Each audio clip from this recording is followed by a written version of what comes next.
What is up, everyone? Welcome back to Let's Play Silent Hill 3. Last time we fought Leonard for the Seal of Metatron, and Vincent told us to head across the lake to a church, but the amusement park was in our way. Now we're going to enter Mad Monster Mansion. Welcome to the Borley Haunted Mansion. We're so glad you came. Please come inside and look around. When you feel you're ready, then go through the door. Alright, we'll do what the narrator is telling us to do on this haunted house tour. Help! Help! Do you hear those voices? A family of 4 was sliced into bloody pieces in this room. Ah, the cries of the children. The murderer was caught. Do you know why he said he killed his family? Because I felt I had to! Anyway, I'm lying. It's all just a joke. I wanted to scare you, that's all. The truth is, only one person died. By suicide. I think that is a really cool effect. We don't get the narrator jabbering away right away.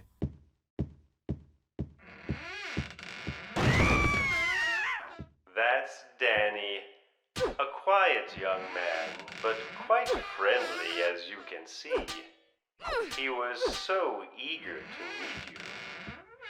His hometown is New Orleans, but he came here after first losing his way. Oh, maybe you might know. Where is the path to heaven? This mansion is quite old, so please watch your step. Sometimes the floor suddenly gives way, and beneath the floor... I'm so sorry. This place is just falling apart. The mechanism is broken, you see. It wasn't supposed to stop there, I assure you. There's the exit.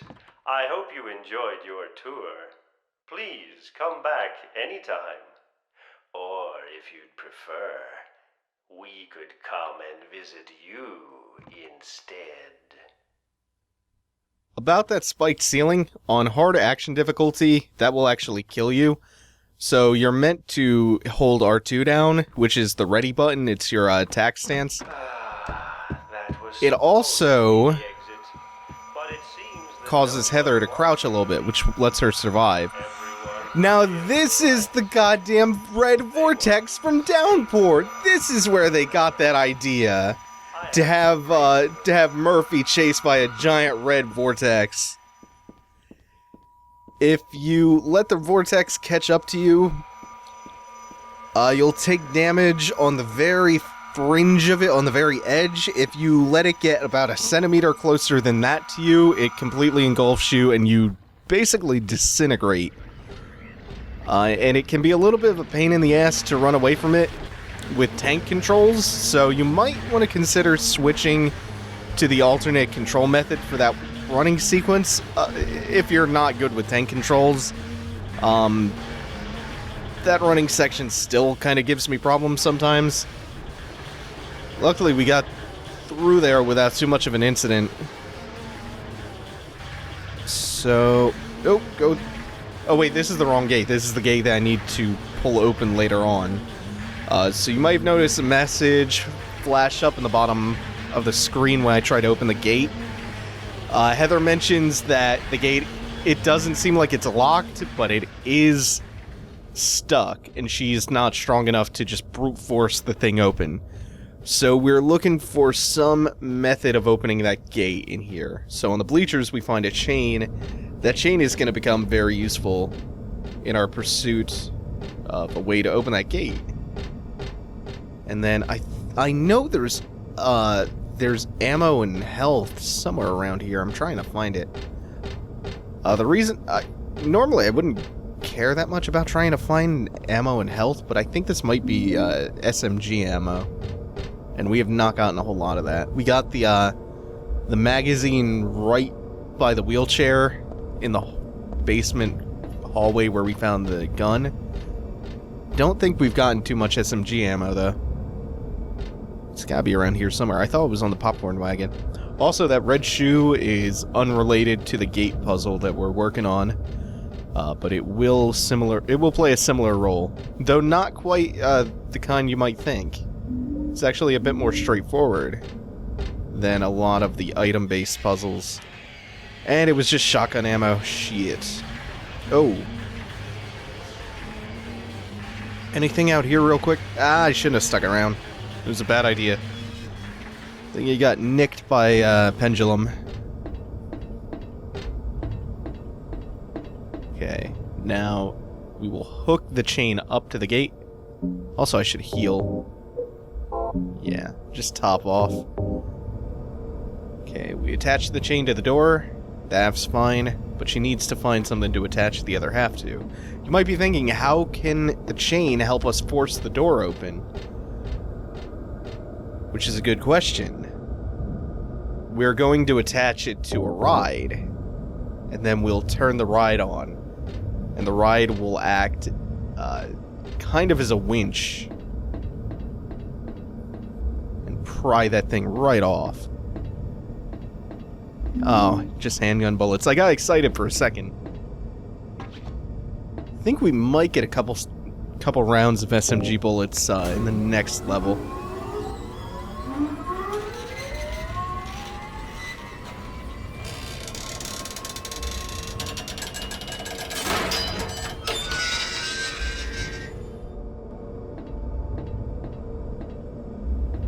Okay. Douglas! You're late. Are you hurt?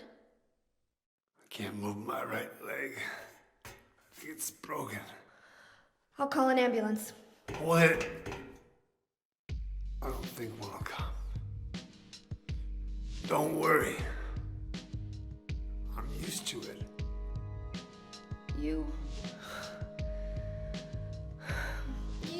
You old fool! Getting yourself hurt like that? Sorry. Why did you have to do that for me? What'll I do if you die? What'll we do if this god thing gets born? Come on. How powerful could a god from a dump like this be?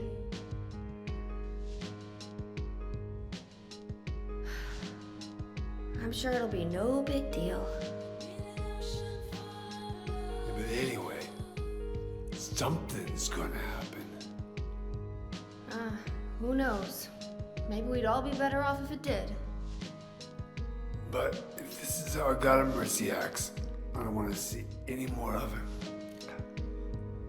That's a pretty good reason to risk my life, don't you think? Plus, I'm just an old fool, right? You think you're Superman or something? You know, I always wanted to be him. Besides, Yeah. I want to help you out. You don't have to feel responsible. I know it's not your fault. You remind me of my son. You said nobody was going to cry for you. Dead people don't cry. Stupid kid got himself shot robbing a bank. But why? Maybe because his pop was a penniless good-for-nothing.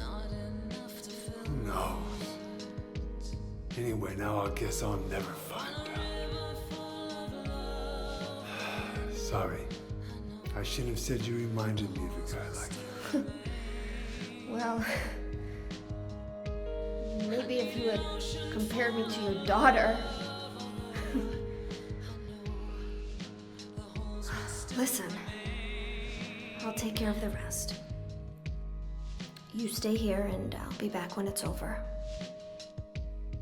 You'll be okay by yourself. Hey, no problem.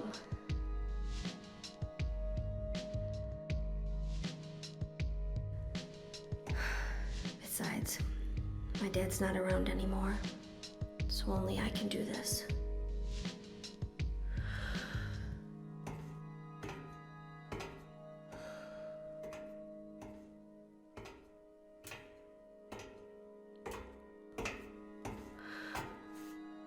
What are you doing? Maybe killing you here is the only way to end this nightmare.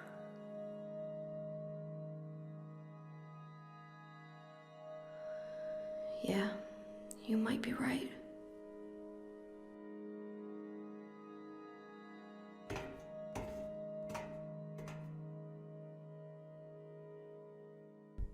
Thanks, Douglas. I'm really glad you didn't betray me and shoot me. You're a swell guy.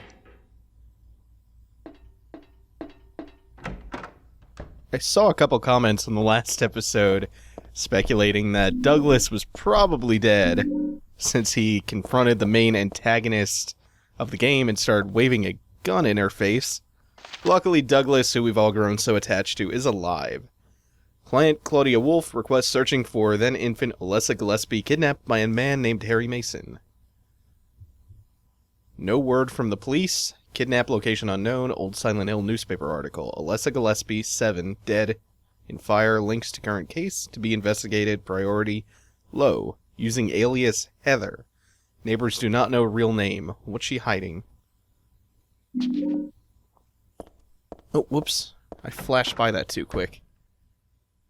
So the item that we just got was Douglas's notebook. Those were Douglas's notes about Heather. And in here, we picked up a doll's head and we picked up a red shoe. How are they related? Cinderella. So we'll give her the red shoe. And the other one is Snow White, who we will give the doll's head to. It's important that you give both of them the correct items, otherwise, if you follow this track back here, this door will not be open. Oh wait, I think I see... Yeah, dinosaur! Woo, dogs. Calm down, Doges. Wow, such nightmare. Much scare.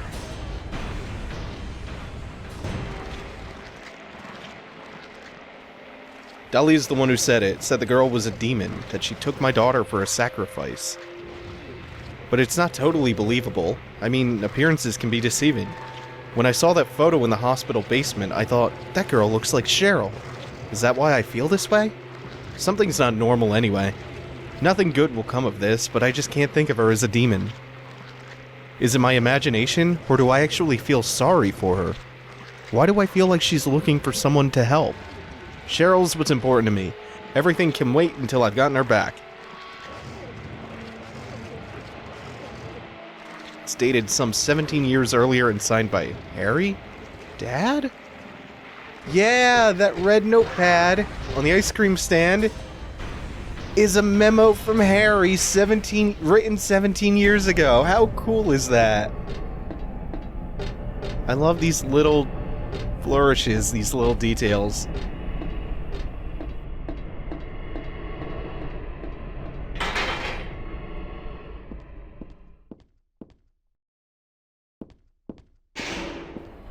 Okay, this horse is dead. It's got a note stabbed into it. Oh, stop examining the horse itself. When 13 turns count 4, you will die from their curse. If you wish to escape, there is but one way out. To kill before you are killed, you will be saved by the 12th death. That confusing jumble of words is referring to the spins of the carousel and the horses. So, 13 turns count 4. You'll die when 13 turns count 4, Jesus.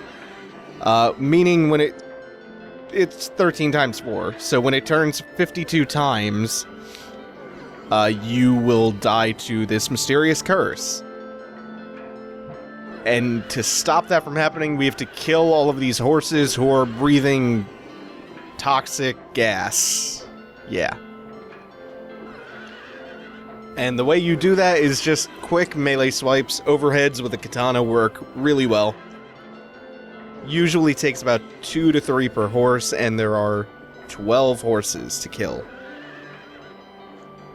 Or no, there's 11 left alive to kill, and then the 12th one I think is the one with the note stabbed into it. So we just go around in a circle around the carousel. Really, as long as you're doing this moderately quick, you stand no chance of having the carousel turn 52 times and getting Heather killed. One thing to note though, don't stand in front of the horses. That gas they're breathing will harm you. And you can tell when the horses are dead 2 ways. They will stop moving, and the noise they make when they finally die is different from when you just hit them and they neigh. And eventually the carousel starts back up. Don't worry about it, that's normal, because it is going to be our trigger for the fourth boss fight. Sorry, fourth boss fight to start.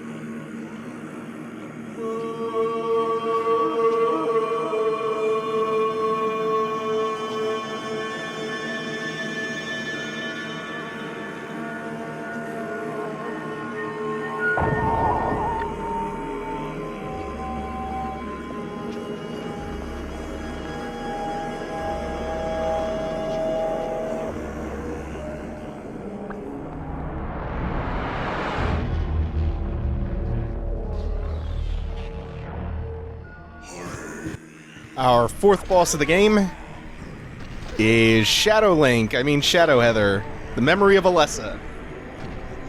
Fought in the exact same location that you fight Sybil in Silent Hill 1.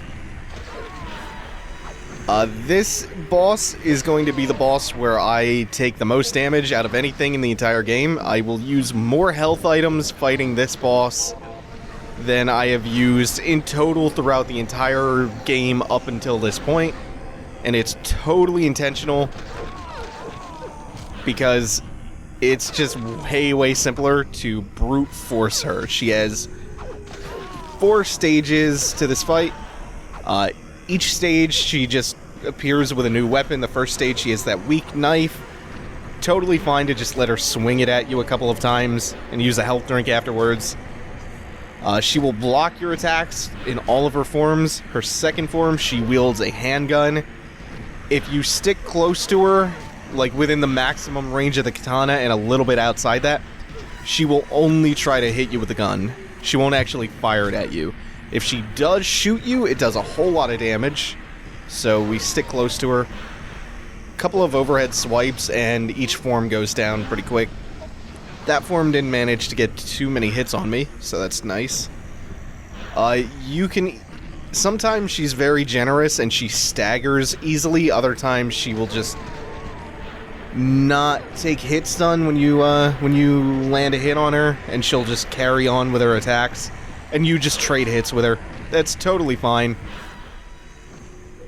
Especially if you've been doing well up until this point and you have plenty of healing items, like I have. You can afford to just waste them. It makes the fight go way quicker, and plus you won't have to expend ammunition on this fight, because there's really no reason why you would have to use ammo. Her third form, she appears with a pipe. This is one of her more dangerous forms, because it's very easy to get into Alessa's melee range, regardless of what form she's in, even her 2 forms that use guns. And once you're in melee range, she will only melee you. So the fact that she is the strongest melee weapon out of all of her 4 forms in this stage makes this form probably the hardest one. The pipe hits pretty hard, and it's got nearly the same range as the katana. So that's the dangerous part of the fight. If you let her get a shot off in this stage, it can also hurt a whole lot. She'll drain most of your health if you let her shoot you with a submachine gun in this form. If you want to be a little bit more graceful, a little bit more tactical with this fight, you can just take a swipe from maximum range and then back up before she has a chance to backhand you. Kind of like that. And that. It's not necessary, though. Couple more swipes and she should go down. Yeah. Sometimes you get lucky and she doesn't block you too much and she staggers. Not having that much luck. And that's the fight. Let me heal up real quick before the next cutscene begins, just because I don't like that flashing indicator. Use an ampoule, why not? I have 4. 3 now. Still. Alright. It would be better for myself to die. After all, it's nothing to be afraid of. That child, that demon, when I think of the endless pain it will bring when it's birthed, I decided that instead of suffering and cruelty I endured in that sick room, that I would like to bestow a more gentle and peaceful death on myself. Why do I resist? I never thought of myself as such a fool. I guess it's kind of strange for me to call you Alessa since you're me. But you know what? You and I don't think alike, after all. And it's not that I don't remember that sick room, either. Is that supposed to be, like... sick? Is sick supposed to be an adjective there? Is it supposed to be sick room? Like that room was sick? Or is it like a sick room in a hospital? I mean, I guess it can be a double entendre. Stained by the evils of this world, we hold our sorrows within us.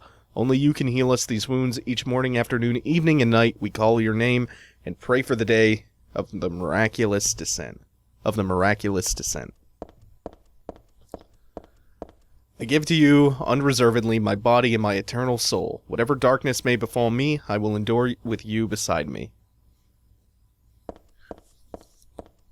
As proof of your miraculous power, guide our obedient and willing souls to the road of paradise, O Lord. We will not give in to the power of temptation as long as we have you in our hearts.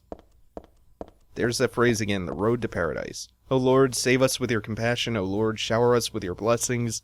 Favor us with your abundance.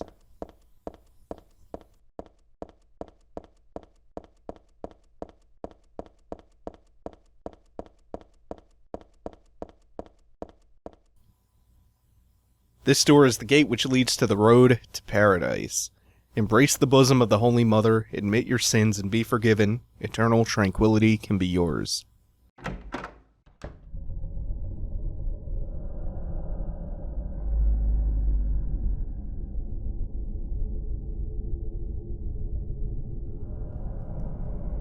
How did you get here? It was Vincent, wasn't it? He led you here. When will he cease his meddling? But it's just as well. Luring you here also serves my purposes. Checkmate. Not yet. The time is not yet at hand. The time when all will be forgiven their sins. When the paradise we have long dreamed for will arrive. After the judgment and atonement, an eternity of bliss. Oh, Alessa, the world you wanted is nearly here. That's not what I want. Not you. Alessa, your true self. But I am Alessa. My little Claudia, my dear sweet sister. Alessa, is it you? Oh, how I've missed you. I don't need another world. It's fine the way it is. But you said it yourself. The world must first be cleansed with fire. But that's not what I want now. Alyssa, don't you want happiness? Have you become blind to all the hopeless suffering in the world? We all need God's salvation! Listen, suffering is a fact of life. Either you learn how to deal with that or you go under. You can stay in your own little dream world, but you can't keep hurting other people. Besides, I'll never forgive you for hurting my father. I wish only for the salvation of mankind. But for that to happen, the world must first be remade. And for that, we need God. You self-righteous witch! No one asked you to help! God is growing within you. You despise me, don't you? You're damned right I do! That's good.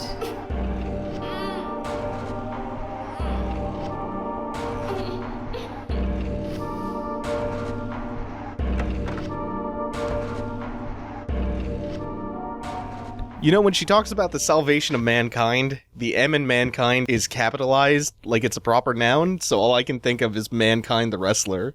Like, Claudia's whole goal is to birth God for the salvation of Mick Foley.